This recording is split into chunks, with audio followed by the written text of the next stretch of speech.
பொதுவா ஏசி நம்ம ஆபீஸ்ல இருக்கும்போது, வீட்டுல இருக்கும்போது, ஏன் ஒரு நிறுவனங்கள்ல இருக்கும்போது கூட நம்ம பார்த்திருக்கலாம். ஆனா நடந்து போற சாலையில ஏசி இருக்கிறத பார்த்திருக்கீங்களா?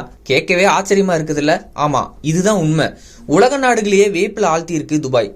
அரபு நாடு அப்படின்னாலே நம்மளுடைய நினைவுக்கு வர்றது என்னவோ துபாய் தான். பாலைவனத்துக்கு நடுவில் அமைஞ்சிருக்கிற மிக பிரம்மாண்டமான நகரமாக விளங்கி வருது.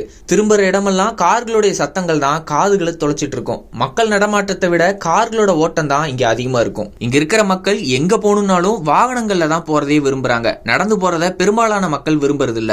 அங்க இருக்கிற மக்கள் தொகையில 13% பேர் மட்டுமே நடைபாதைகளை யூஸ் பண்றாங்க அப்படின்னு புள்ளி விவரம் சொல்லுது. இதுக்கு காரணம் அங்க நிலவிட்டு வர கடுமையான வெப்பமும் பாலைவன புழுதியும் தான். இதை மாற்றுறதுக்காக துபாய் அதிரடி நடவடிக்கையில இறங்கியிருக்கு.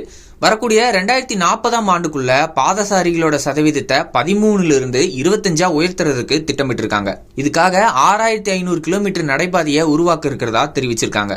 ஏற்கனவே இருக்க 2300 கிலோமீட்டர் நடைபாதைகளை இந்த சாலையோட இணைச்சு இதுக்கு துபாய் வாக் அப்படின்னு பேர் வச்சிருக்காங்க. முதற்கட்டமா துபாய் உலக வர்த்தக மையம், அருங்காட்சியகம், மெட்ரோ நிலையங்கள் உள்ளிட்ட முக்கிய இடங்களை இணைக்கும் விதமா 2 அடி நீளமும் 30 அடி அகலமும் கொண்ட நடைபாதையை அமைக்க இருக்காங்க. இந்த சாலை துபாயோட 10 முக்கிய இடங்களை இணைக்குது. இந்த நடைபாதை ஃபுல்லாவே ஏசி உள்ளிட்ட உபகரணங்களால் குளிரூட்டப்பட்டும், மீதம் இருக்கிற 30,000 சதுர மீட்டர் நடைபாதை முழுசும் பசுமையான சூழல்ல நிழல் இருக்கும்படி அமைக்கப்படும் அப்படின்னு தெரிவிச்சிருக்காங்க. இதற்கான பணிகள் 2025 தொடங்கி 2027 நிறைவடையும் அப்படின்னு எதிர்பார்க்கப்படுது.